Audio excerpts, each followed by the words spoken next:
In this video, we'll take a brief look at a new feature of Platt, tariff overrides. As you'll probably be aware, all organisations in Platt either have a tariff structure defined or inherit the tariff structure from a parent.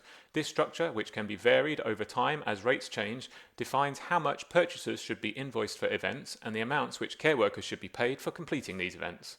When visiting the tabbed page for an individual event, the calculated charge for that event is shown here, and the calculated pay amount or cost here. Clicking on these amounts provides a breakdown of how they have been calculated, which will comprise of one or more hourly rates and/or one or more unit rates.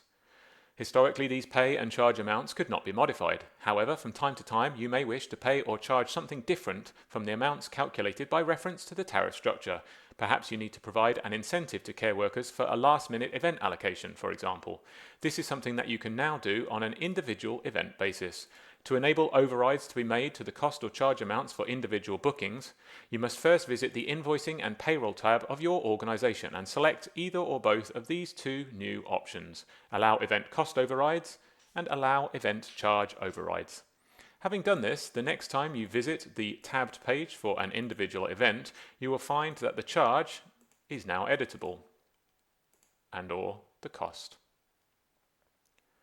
The amounts shown in these fields initially will be the amounts calculated by reference to the relevant tariff structure, and they will update if you make changes to the event that would affect those calculations, such as increasing the event duration. We can override these calculated amounts by entering an alternative value. Once an override has been entered, this link is provided, enabling you to see what the calculated cost or charge is for the event and providing a means of clearing the override should you need to do so.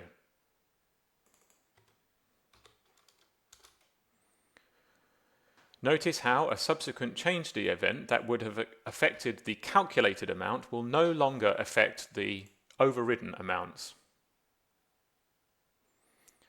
For events that have an associated expense, these expense amounts are independent of the event cost or charge, whether overridden or not. This is emphasized by the display of the total expense amount here. After overriding the cost or charge for an event, these amounts will apply regardless of what changes are later made to the event. If a change is subsequently made to the event that will affect the cost or charge calculated by reference to the tariff structure, this warning will be displayed. Here, we're told that the calculated event cost would increase as a result of the change we are proposing to make to the event duration. But, because the override has previously been made, this event update will not result in Holly's pay amount changing. You may choose to ignore this warning by clicking yes, or alternatively cancel the update, perhaps to give yourself the opportunity to either clear or modify the override amount. After an event with an overridden charge has been invoiced, or an event with an overridden pay amount has been paid, it will no longer be possible to modify the overridden amounts unless those amounts are credited first. In this case, an invoice has been issued for the event and therefore the charge amount is no longer editable. I can still see details of the charge by clicking on this link. Here we see the charge that was calculated by reference to the tariff structure and the override that was made to this. A quick note about permissions.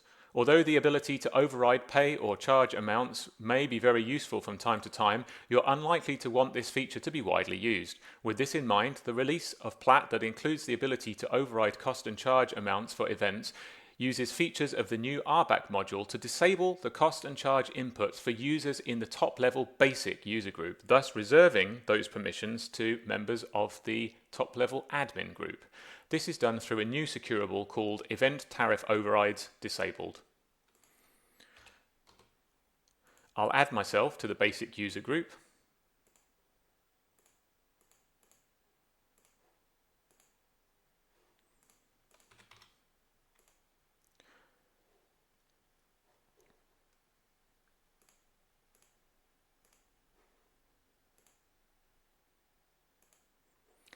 And we can now see that the cost for this event, which has already been overridden, is no longer editable, and nor do I have access to this link for clearing the override.